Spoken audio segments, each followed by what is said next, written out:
ಅಲ್ಲಿಗೆ ಬಂದ ನಂತರ 2 ಗಂಟೆಗಳ ಕಾಲ ಕಾರ್ಯಾಚರಣೆ ಮಾಡಿ ಒಳಗಡೆ ಹೋಗಿ ಎಲ್ಲ ಚಿನ್ನವನ್ನು ತೆಗೆದುಕೊಂಡು ಪುನಃ ತಾವು ತಂದಿದ್ದ ಎಕ್ವಿಪ್ಮೆಂಟ್ಸ್ನ ಬಿಟ್ಟರೆ ಎಲ್ಲಿ ಸುಳಿವು ಸಿಗ್ತದೋ ಅಂತ ಇಡೀ ಎಕ್ವಿಪ್ಮೆಂಟ್ಸಲ್ಲಿ ಒಂದು ಸಣ್ಣ ಹ್ಯಾಂಡ್ ಗ್ಲೌಸು ಕೂಡ ಬಿಟ್ಟಿಲ್ಲ. ಅವರು ತೆಗೆದುಕೊಂಡು ಹೋಗಿ ಮಾಯ ಆಗ್ತಾರೆ. ಅವತ್ತಿಂದ ಪೊಲೀಸ್ನವ್ರಿಗೆ ಇದು ದೊಡ್ಡ ಸವಾಲಾಗಿ ಪರಿಣಮಿಸುತ್ತೆ.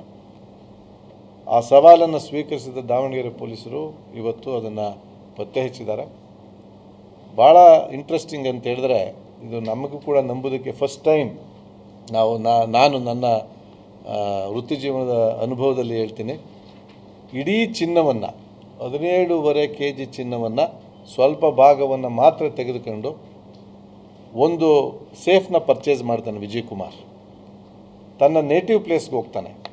ನೇಟಿವ್ ಪ್ಲೇಸ್ ಇಸ್ಲಾಂಪಟ್ಟಿ ಮಧುರೈಗೆ ಹೋಗ್ತಾನೆ.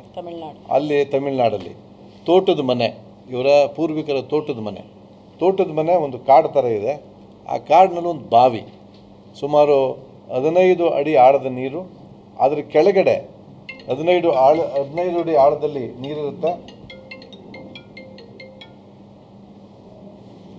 15 ಅಡಿ ಆಳದಲ್ಲಿ ನೀರು, 20 ಅಡಿ ಆಳದಷ್ಟು ನೀರು, 15 ಅಡಿ ಕೆಳಗಡೆ ನೀರು, ಅದರ 20 ಅಡಿ ಆಳದ ನೀರು.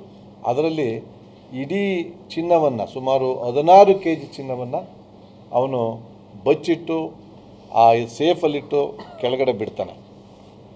ಅವ್ರ ಮನೆಯವ್ರಿಗೂ ಕೂಡ ಗೊತ್ತಾಗಲ್ಲ, ಅಲ್ಲಿರ್ತಕ್ಕಂಥ ತೋಟದ ಮನೆಯವ್ರಿಗೂ ಗೊತ್ತಾಗಲ್ಲ ಯಾಕೆ ಬಂದ ಯಾಕೆ ಹೋದ ಅಂಥೇಳಿ.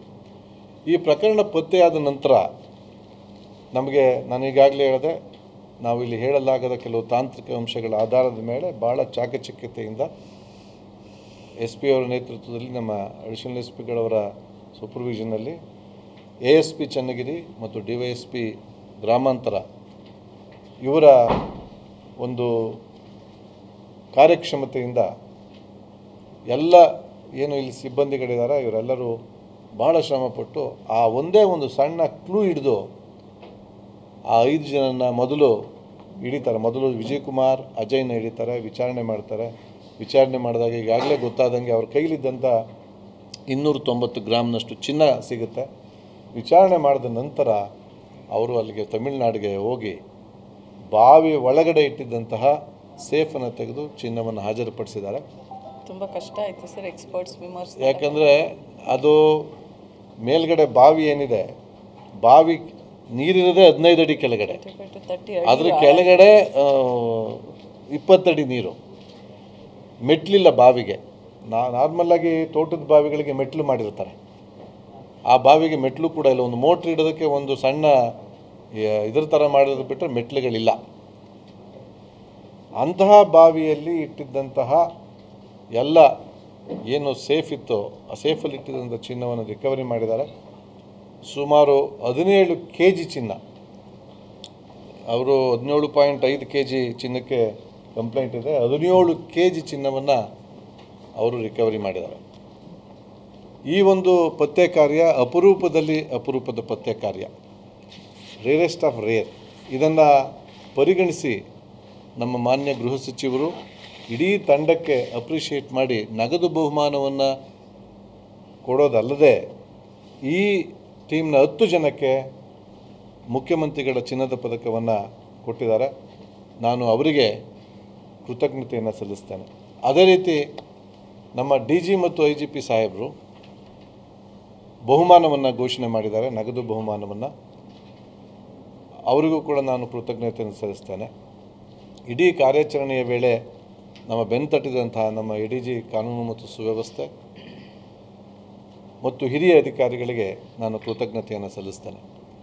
ಒಟ್ಟಾರೆ ಇದೊಂದು ಅತ್ಯಂತ, ನನಗೆ ಇನ್ನೊಂದು ಭಾಳ ಆಶ್ಚರ್ಯ ಅಂತ ಹೇಳಿದ್ರೆ, ಇದು ಅವ್ರ ಮೊದಲನೇ offence. This is their first offence. ಈ ಫಸ್ಟ್ ಅಫೆನ್ಸಲ್ಲಿ ಇಷ್ಟು ಸಕ್ಸಸ್ಫುಲ್ಲಾಗಿ ಯಶಸ್ವಿಯಾಗಿ ಮಾಡಿ 6 ತಿಂಗಳುಗಳ ಕಾಲ ನಾವು ಅವ್ರು ಕೇಳಿದೆ, ಯಾಕಪ್ಪ ನೀನು ಚಿನ್ನ ಬಚ್ಚಿಟ್ಟು ಯೂಸ್ ಮಾಡ್ಬೋದಾಗಿತ್ತಲ್ಲ ಅಂತೇಳಿ. ಆತ ಹೇಳ್ತಾನೆ, ಇಲ್ಲ ಯೂಸ್ ಮಾಡಿದರೆ ಖಂಡಿತ ನಮಗೆ ಸುಳುವು ಸಿಗ್ತಾಯಿತ್ತು ಪೊಲೀಸ್ನವ್ರಿಗೆ, ಆದ್ದರಿಂದ ಅದನ್ನು ತಗೊಂಡೋಗಿ ಬಚ್ಚಿಟ್ಟು ಇನ್ನೊಂದು ವರ್ಷ ಆದಮೇಲೆ ಎಲ್ಲರೂ ಕೂಡ ಈ ಪ್ರಕರಣವನ್ನು ಮರಿತಾಯಿದ್ರು, ಆಗ ಉಪಯೋಗಿಸೋಣ ಅಂತ ಅದನ್ನು ತೆಗೆದು ಎಲ್ಲರೂ ಹಂಚ್ಕೊಳ್ಳೋಣ ಅಂತ ಮಾಡಿದ್ವಿ. ಅವ್ರ ಸಂಯಮಕ್ಕೂ ಮೆಚ್ಚಬೇಕು. ಯಾಕಂದರೆ 5-6 ಜನ ಹೋಗಿದ್ದಾರೆ, 6 ಜನದಲ್ಲಿ ಒಬ್ಬನಾದರೂ ಹೊಟ್ಟೆ ಕಿಚ್ಚಿಂದ ಹೇಳ್ಬಿಡ್ಬೋದಾಗಿತ್ತು. ಎಷ್ಟು ಪ್ರೊಫೆಷನಲ್ ಆಗಿದ್ದಾರೆ ಅವರು ಅಂದರೆ ಪರಸ್ಪರ ನಂಬಿಕೆಯನ್ನು ಕೆಲಸ ಮಾಡಿದ್ದಾರೆ. ಅದರಲ್ಲಿ 3 ಜನ ಮಾತ್ರ ರಿಲೇಟಿವ್ಸು, ಇನ್ನು 3 ಜನ ಅವ್ರ ಸ್ನೇಹಿತರು. ಅವರು ಪರಸ್ಪರ ಎಷ್ಟು ನಂಬಿಕೆಯಿಂದ ಇದ್ದಾರೆ ಅಂದರೆ ಅವರು ಎಲ್ಲೂ ಕೂಡ ಅದನ್ನು ಮನೆಯವ್ರಿಗೂ ಕೂಡ ಕುಟುಂಬದವ್ರಿಗೂ ಕೂಡ ಈ ಥರ ಮಾಡಿದ್ದೀವಿ, ಇನ್ನೊಂದು ದಿವಸ ನಮ್ಗೆ ಸಂಪತ್ತು ಬರುತ್ತೆ, ಮುಂದೆ ನಾವು ಶ್ರೀಮಂತರಾಗ್ತೀವಿ ಅಂತಲೂ ಕೂಡ ಹೇಳಿಲ್ಲ. ಅಷ್ಟು ಗುಟ್ಟಾಗಿ ಇದನ್ನು ರಹಸ್ಯವನ್ನು ಬಚ್ಚಿಟ್ಟು ಈ ಕೆಲಸವನ್ನು ಮಾಡಿದ್ದಾರೆ. ಇವ್ರನ್ನೇನಾದರೂ ಪತ್ತೆ ಹಚ್ಚದೆ ಹೋಗಿದ್ದರೆ ಇವರು ದೊಡ್ಡ ವೃತ್ತಿಪರ ಕಳ್ಳರ ಗ್ಯಾಂಗ್ ಆಗಿ, ದರೋಡೆಕೋರರ ಗ್ಯಾಂಗ್ ಆಗಿ ಆಗುತ್ತಿದ್ದರಲ್ಲಿ ಯಾವುದೇ ಸಂಶಯವಿಲ್ಲ. ನಾನು ಇವತ್ತು 17 kg ಚಿನ್ನವನ್ನು ವಶಪಡಿಸಿಕೊಂಡು ಸುಮಾರು 13 ಕೋಟಿ ಡಿನೋಟಿಫೈಡ್ ಟ್ರೈಬ್ಸ್ ಅದಕ್ಕೆ ಹೊಡೆದಾಕಿದ್ದೀನಿ ನಾನು. ಅದಕ್ಕೆ ಹೇಳ್ಬೋದು ಸರ್. ಯಾಕಂದರೆ ಅದನ್ನು supreme court has told not to divulge, ಅದು ಹೊಡೆದಾಕಿದ್ದೀನಿ ಅದಕ್ಕೆ ಪತ್ರಿಕೆ. ಆದ್ದರಿಂದ ನಾನು ಹೇಳೋದೇನೆಂದರೆ ಇದೊಂದು ಭಾಳ ಮುಖ್ಯವಾದ ಪತ್ತೆ ಕಾರ್ಯ. ನಾನು SP ಅವರನ್ನು, ಅವರ ಅಡಿಷನಲ್ SP ಮತ್ತು 2 ASP ಮತ್ತು ತಂಡವನ್ನು ಹೃತ್ಪೂರ್ವಕವಾಗಿ ಅಭಿನಂದಿಸ್ತೇನೆ.